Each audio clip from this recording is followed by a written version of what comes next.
These magnificent animals are doing what they do best. They would run on a desert. They would run on a beach. They would run in a field. They would run without a track, without a lure. They are one of the fastest animals on the face of the earth. Dating back to ancient history, greyhounds have been revered in art and culture, beloved for their endurance, grace, and heart. Their sporting life is based on companionship and mutual respect between man and animal. Greyhound racing is young, only 3 generations old in America. This is a story told by the people who lived and loved this life.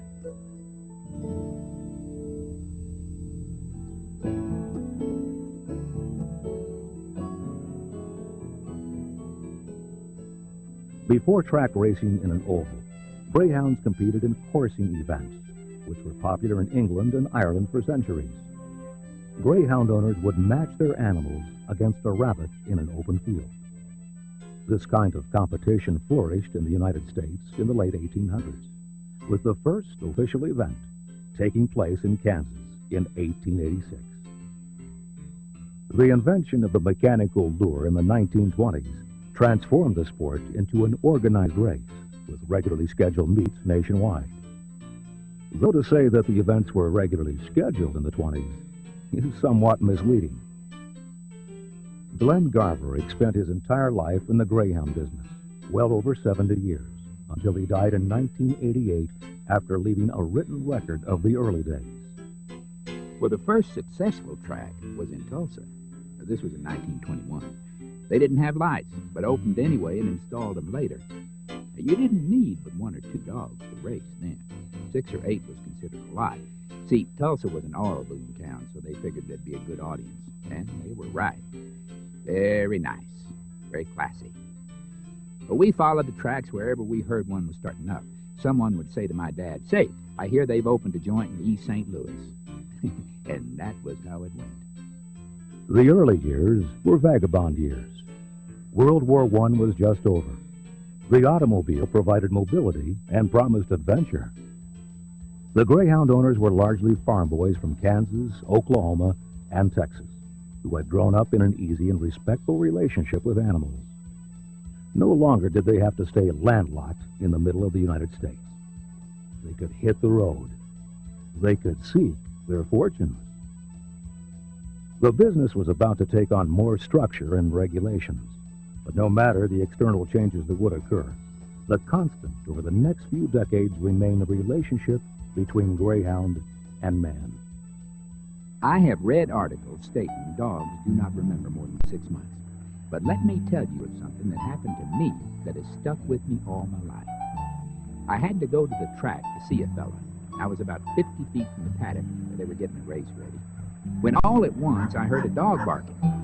I thought, that sure sounds like Tommy, the kennel name of Sunburn, the first dog I ever owned. I had sold him and not seen him in more than 2 years. I looked at the program, and there it was, Sunburn. Well, I started toward the paddock, and that little dog went crazy trying to get me. The post bell rang, and they left for the post. I can still see that little black face as he looked back over his shoulder going out on the track. He need not have worried, because I was there when he finished his race. I bought him right then. He was 7 years old. That was 60 years ago, and tears come to my eyes when I think of that little fellow remembering me. The Roaring '20s roared right into the Depression. America was hungry for entertainment and diversion in the 1930s, and the tracks began to flourish. State government stepped in with strict supervision and regulations. As pari-mutuel gambling evolved, each state made the decision to legalize gambling, and if they did, participate in the revenue. After World War II began, the early 1940s brought some new challenges.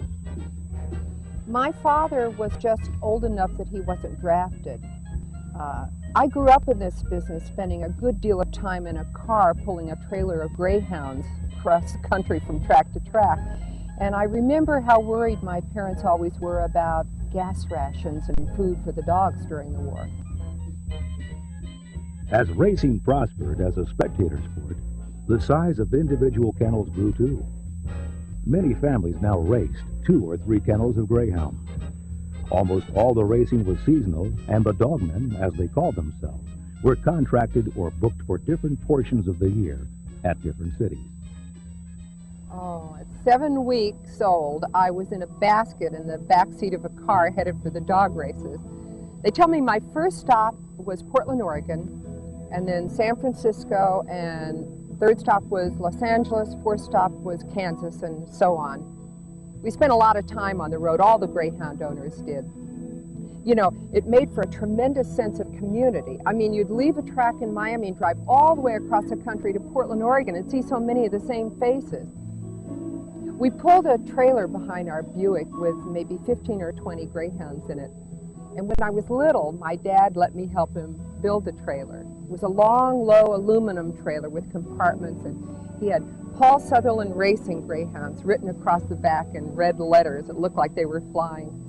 He let me help tear up newspaper for the bedding. And any of the time that I got to spend with my dad or around the dogs was a real treat for me. I was an only child, so the dogs were my family. It's funny, if you could name all the names of all the Greyhounds that I ever knew, I would see each particular one in my mind, each one. Smilin' Jessie, Vivid Girl, Andy Begone, Pistol Packin' Mama. It's years later, and there were hundreds of Greyhounds, but I knew them all. The 40s and 50s, and even the 60s, saw a time of growth and popularity for this business. More and more states legalized racing, and today, it's one of the largest spectator sports in America. There are nearly 50 tracks across the United States, and they make an enormous economic impact on their communities. The Greyhound industry employs thousands of people and generates hundreds of millions of dollars of tax revenues. Greyhound racing is big business today, but one thing remains the same: the partnership between Greyhounds and the people who care for them, who nurture their competitive spirit.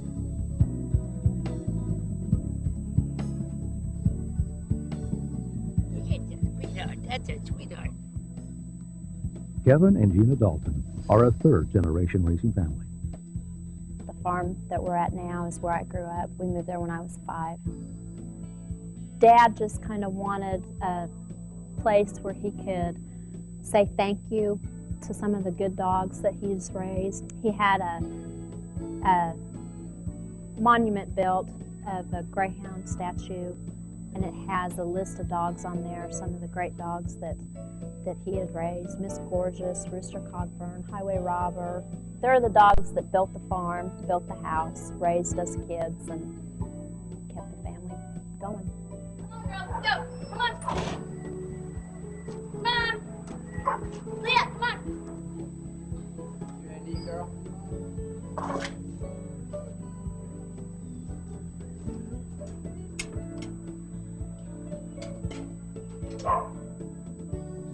They're just great. I love to watch them run. I love to watch them being born. They're really awesome animals. They're gorgeous, beautiful, beautiful dogs.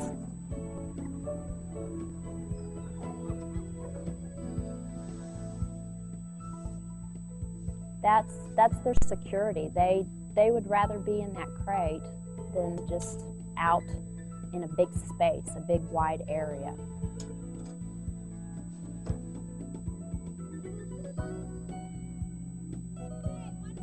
They look wonderful when they're running. It's fun to, sometimes we have to sprint them to keep them in shape out in the field, and they have a blast out there running up and down the runs. It takes daily dedication. The days begin early and end late at night, 365 days a year. Night, guys. See you tomorrow.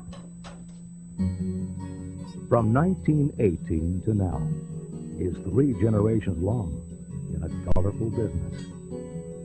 Greyhound racing is rich with its own history and personal stories of the men and women, the families who have chosen to live an exciting, sporting life in concert with these beautiful animals. The race, it's over in 31 seconds. But the love affair between a greyhound and its family will last a lifetime.